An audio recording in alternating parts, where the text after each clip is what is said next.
കാറ്റത്തെ കിളിക്കൂട് സീരിയലിന്റെ latest episode review ആണ് പറയുന്നത്. അങ്ങനെ നിധി വീണ്ടും തന്റെ സർട്ടിഫിക്കറ്റ്സ് ചോദിച്ചുകൊണ്ടേയിരിക്കുന്നു. അത് കാണുന്ന സമയത്ത് തന്നെ അരുണും രാജീവനും വല്ലാതെ അങ്ങ് ദേഷ്യം വരും. സർട്ടിഫിക്കറ്റ്സ് കയ്യിലെത്തിയതിനു ശേഷം നിധിയുടെ സർട്ടിഫിക്കറ്റ്സ് എല്ലാം തന്നെ രാജീവൻ അങ്ങ് കത്തിച്ചു കളയാണ്. അതോടുകൂടി തന്നെ നിധി ആകങ്ങ് തകർന്നു പോവും. തനിക്ക് ഏതായാലും അച്ഛനും അമ്മയും തിരഞ്ഞെടുത്ത ആ ഒരു ജീവിതം വേണ്ട, താൻ ഒറ്റയ്ക്ക് ജീവിച്ചോളാം എന്ന തീരുമാനത്തിൽ നിധി ഏതായാലും അവിടെ നിന്നും പുറത്തേക്ക് ഇറങ്ങാണ്.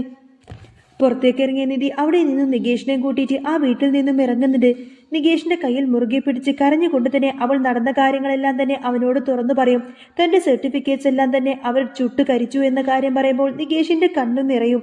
എന്തിനാ കരയുന്നത് എന്ന് ചോദിക്കുമ്പോൾ ഏട്ടത്തി കരയുന്നത് കാണുമ്പോൾ വിഷമം സഹിക്കാനാവുന്നില്ലെന്ന് പറയാണ് നികേഷ്. പിന്നീട് നിധി അവനെ ഒരു ഹോട്ടലിലേക്ക് കൊണ്ടുപോയി വയറു നിറയെ ബിരിയാണിയും ചിക്കനും ലോലിപോപ്പ് എല്ലാം തന്നെ വാങ്ങിച്ചു നൽകി അവനെ സമാധാനിപ്പിച്ചു. അങ്ങനെ തിരിച്ച് അവർ ബസ് സ്റ്റോപ്പിൽ വന്ന് ഇറങ്ങുമ്പോൾ അവിടെ സുധീഷ് ഒരു വണ്ടിയുമായിട്ട് അവരെ കാത്തു നിൽക്കുന്നുണ്ടായിരുന്നു. എന്താ ബസ് അവിടെ നിർത്താതെ ഇവിടെ നിർത്തിയത് എന്ന് സുധീഷ് ചോദിക്കുമ്പോൾ കണ്ടക്ടർ ഇവിടെയാണ് നിർത്തിയത്, അതുകൊണ്ട് ഇവിടെയാണ് ഇറങ്ങിയത് എന്ന് നിധി മറുപടി നൽകി. എന്റെ വക ടാക്സി റെഡിയാണെന്ന് സുധീഷ് പറയുമ്പോൾ ടാക്സിയോ എന്ന് നികേഷ് അത്ഭുതത്തോടെ ചോദിച്ചു. മിണ്ടാതിരിക്കടാ. അന്നേരം ടാക്സിയോ എന്ന് നികേഷ് അത്ഭുതത്തോടെ ചോദിക്കുന്ന സമയത്തിന് ഒന്ന് മിണ്ടാതിരിക്കടാ എന്ന് സുധീഷ് അവനെ തടുത്തു. എല്ലാവരും കൂടി വണ്ടിയിൽ വീട്ടിലേക്കെത്തി. വണ്ടിയിൽ നിന്നും ഇറങ്ങാൻ നേരം അടുത്ത ട്രിപ്പ് എവിടേക്കാണെന്ന് ഡ്രൈവറോട് ചോദിച്ചിട്ട് വരാമെന്ന് പറഞ്ഞ് സുധീഷ് ഡ്രൈവർക്ക് പൈസ കൊടുത്തിട്ട് നൈസായിട്ട് തന്നെ അവിടെ നിന്നും വന്നു. മുറ്റത്ത് നിൽക്കുന്ന ഭാസ്കരൻ മരുമകളെ കണ്ട് സന്തോഷത്തോടെ വിശേഷങ്ങൾ ചോദിക്കാനേ. മരുമോളുടെ അച്ഛനും അമ്മയൊക്കെ സുഖമായി ഇരിക്കുന്നോ എന്ന് ചോദിക്കുമ്പോൾ ആ ഇരിക്കുന്നു എന്ന് നിധി മറുപടി നൽകി. എല്ലാവരും സുഖമാണെന്ന് കേൾക്കുമ്പോൾ ആനന്ദം സർവാനന്ദം എന്ന് പറഞ്ഞ ഭാസ്കരൻ അവിടെ ഇരിക്കുകയാണ്. അകത്തേക്ക് കയറിയ നിധിക്ക് സുഭാഷ് ഒരു ഗ്ലാസ് വെള്ളം കൊടുത്തിട്ട് സർട്ടിഫിക്കറ്റ് കിട്ടിയോ എന്ന് ചോദിക്കും. നിധി കരയുന്നത് കണ്ട് ഹരീഷും സുധീഷും കൂടി ഓടിയെത്തുന്നുണ്ട്. അവിടെ സംഭവിച്ച കാര്യങ്ങൾ നിധി ഓരോന്നോരോന്നായി വിവരിച്ചു. തന്നെ അവിടെ പിടിച്ചു നിർത്താൻ വേണ്ടിയാണ് അവർ വിളിച്ചു വരുത്തിയത് എന്നും താൻ വഴങ്ങില്ലെന്ന് കണ്ടപ്പോൾ തന്റെ കൺമുന്നിൽ വെച്ചുകൊണ്ട് തന്നെ സർട്ടിഫിക്കറ്റ്സ് എല്ലാം തന്നെ കത്തിച്ചു എന്ന് പറയുമ്പോൾ എല്ലാവരും ആകെ തകർന്നുപോയി. കഷ്ടപ്പെട്ട് പഠിച്ചുണ്ടാക്കിയ സർട്ടിഫിക്കറ്റ് അവർ നശിപ്പിച്ചു എന്ന് സുഭാഷിന് വിശ്വസിക്കാനേ കഴിയുന്നില്ല. നികേഷും ആ സങ്കടം ശരിവെക്കുന്നു. വിവരമില്ലാത്ത എന്റെ അച്ഛൻ പോലും ഇങ്ങനെ ഒരു വൃത്തികേട് ചെയ്യില്ലെന്ന് സുധീഷ് ദേഷ്യത്തോടെ പറഞ്ഞു.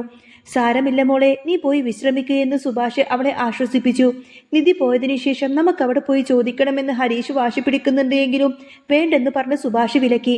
യൂണിവേഴ്സിറ്റിയിൽ അപേക്ഷിച്ചാൽ ഡ്യൂപ്ലിക്കേറ്റ് കിട്ടുമല്ലോ എന്ന് അവർ തീരുമാനിക്കുന്നു. പിന്നീട് സുധീഷ് നിധിയുടെ മുറിയിലേക്ക് എത്തുമ്പോൾ അവൻ ഉറങ്ങാൻ തയ്യാറെടുക്കുകയാണ്.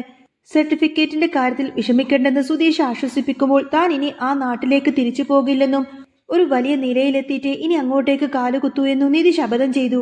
തനിക്ക് എന്തെങ്കിലും ഒരു ചെറിയ ജോലി, അതിന് തുണിക്കടയിലായാലും മതിയെന്ന് ഉടനെ തന്നെ അത് വേണമെന്ന് സുധീഷിനോട് അവൾ ആവശ്യപ്പെടുകയാണ്. അടുത്ത ദിവസം സുധീഷ് തന്റെ കൂട്ടുകാരനെ കണ്ടിട്ട് നിധിക്ക് ജോലിയുടെ കാര്യം സംസാരിക്കുന്നു. സർട്ടിഫിക്കറ്റ് ഇല്ലാതെ MD ആയ അച്ഛൻ ജോലി തരില്ല എന്ന് കൂട്ടുകാരൻ പറയുന്ന സമയത്തിന് നീ അത് എങ്ങനെയെങ്കിലും ശരിയാക്കി കൊടുക്കടാ എന്ന് സുധീഷ് കെഞ്ചിക്കൊണ്ട് ചോദിക്കുന്നു. നോക്കാമെന്ന് അവൻ സമ്മതിച്ചു.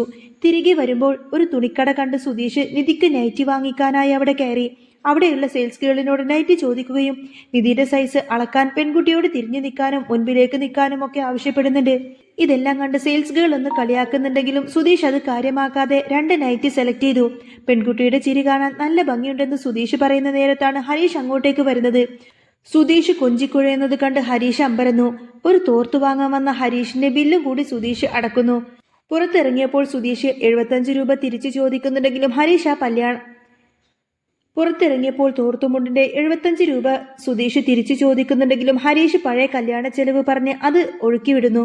വീട്ടിലെത്തിയ സുധീഷ് നിധിക്ക് ആ ഒരു ഗിഫ്റ്റ് എങ്ങനെ കൊടുക്കുമെന്ന് ആലോചിച്ച് നികേഷിന്റെ മുന്നിൽ വെച്ച് ആ ഒരു റിഹേഴ്സൽ നടത്തി. ഈ ഗിഫ്റ്റ് ഇഷ്ടപ്പെട്ടു എന്ന് കാണിക്കുമോ എന്ന് സുധീഷ് പറയുന്നത് അടുത്തുകൂടെ പോയ ഭാസ്കരൻ കേട്ടു. തന്നെ ഉദ്ദേശിച്ചാണെന്ന് കരുതി ഭാസ്കരൻ വേഗം തന്നെ കുളിക്കാൻ പോകുന്നു. സുധീഷ് ഗിഫ്റ്റ് കൊടുക്കാൻ നോക്കുമ്പോൾ ടേബിളിൽ ഇരുന്ന ഡ്രസ്സ് കാണുന്നില്ല. പെട്ടെന്നാണ് നിധിക്ക് വാങ്ങിച്ച ആ ഒരു നൈറ്റി ഇട്ടുകൊണ്ട് തന്നെ ഭാസ്കരൻ അങ്ങോട്ടേക്ക് വരുന്നത്. ഇത് കണ്ട് എല്ലാവരും ചിരിച്ച് മണ്ണ് തപ്പുന്നു. സുധീഷിന് ഇത് കണ്ട് നന്നായിട്ട് അങ്ങ് ദേഷ്യം വരുന്നുണ്ട്. ഭാസ്കരൻ ആ പിങ്ക് നിറത്തിലുള്ള ലേഡീസ് നൈറ്റിയും ഇട്ട് തോളിലൊരു തോർത്തുമിട്ട് ഉമ്മറത്തേക്ക് ഇറങ്ങി വന്നതും വീട്ടിലാകെ പെട്ടെന്ന് തന്നെ ഒരു നിശബ്ദത പടർന്നു. നിധി അന്തം വിട്ട് നിൽക്കാണ്. ഹരീഷും സുഭാഷിനും കൂടി ചിരി അടക്കി പിടിക്കാൻ പാടുപെടുന്നു. സുധീഷാണെങ്കിൽ ദേഷ്യം കൊണ്ട് നാണം കൊണ്ട് മുഖം ചുവന്ന് അവന്റെ അടുത്തേക്ക് ഓടിച്ചെന്നു. അച്ഛൻ ഇതെന്താ ഈ കാണിക്കുന്നത്? ഇത് ഞാൻ നിധിക്ക് വേണ്ടി വാങ്ങിച്ചതാണ് എന്നൊക്കെ പതുക്കെ പറയാൻ നോക്കിയെങ്കിലും ഭാസ്കരൻ വിടുന്ന മട്ടില്ല. മകനെ, നീ എന്നോട് ഇഷ്ടപ്പെട്ട ഇടാൻ പറഞ്ഞില്ലേ? നോക്ക്, ഇതെനിക്ക് നല്ല പാകമാണ്. നല്ല കാറ്റും വെളിച്ചവും ഒക്കെ കയറുന്നുണ്ട്. ഭാസ്കരൻ ഗമയിൽ തന്നെ പറഞ്ഞതോടെ ഹരീഷ് പൊട്ടിച്ചിരിച്ചു. നിധിക്കാണെങ്കിൽ അത് കണ്ടപ്പോൾ വല്ലാത്ത ചിരി വന്നുവെങ്കിലും സുധീഷിന്റെ മുഖത്തെ ഭാവം കണ്ട് അവൾ വായ പൊത്തി നിന്നു. സുധീഷ് വേഗം ഭാസ്കരനെ പിടിച്ചു വലിച്ചുകൊണ്ട് തന്നെ അകത്തേക്ക് മുറിയിലേക്ക് കൊണ്ടുപോയി. അവിടെ വെച്ച് ആ ഒരു നൈറ്റി അഴിപ്പിക്കാൻ നോക്കുമ്പോൾ ഭാസ്കരൻ വീണ്ടും തർക്കിക്കുകയാണ്. ഇത്രയും നല്ല വിലയുള്ള ഡ്രസ്സ് എനിക്ക് വാങ്ങിത്തരാതെ നീ ആ പെണ്ണിന് വാങ്ങിക്കൊടുക്കുമോ എന്നൊക്കെ ചോദിച്ചപ്പോൾ സുധീഷ് തലയിലങ്ങ് കൈവച്ചു പോയി. ഒടുവിൽ ഹരീഷ് ഇടപെട്ട് അച്ഛാ ഇതിലും നല്ലത് നമുക്ക് വേറെ വാങ്ങിക്കാമെന്ന് പറഞ്ഞ് അച്ഛനെ സമാധാനിപ്പിച്ചാണ് ഭാസ്കരൻ അതിൽ നിന്നും മോചിപ്പിച്ചത്. നിധി അപ്പോഴും ഉമ്മറത്തിരുന്ന് ചിരിക്കുകയായിരുന്നു. ആ ചിരി കണ്ടപ്പോൾ സുധീഷിന് ഒരു കാര്യം മനസ്സിലായി. സർട്ടിഫിക്കറ്റ് പോയതിന്റെ സങ്കടം മാറ്റാൻ താൻ വാങ്ങിച്ച ഡ്രസ്സിനേക്കാൾ ഉപകരിച്ചത് അച്ഛന്റെ മണ്ടത്തരമാണ് എന്ന കാര്യം. അങ്ങനെ വൈകുന്നേരമായപ്പോൾ സുധീഷ് വീണ്ടും നിധിയുടെ അടുത്തേക്ക് ചെന്നു.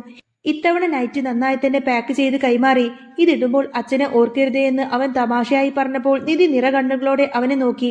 ആരും തുണയില്ലാത്ത നേരത്ത് തന്നെ ചേർത്ത് പിടിക്കുന്ന ഈ കുടുംബത്തോടുള്ള സ്നേഹം അവളുടെ ഉള്ളിൽ നിറഞ്ഞു.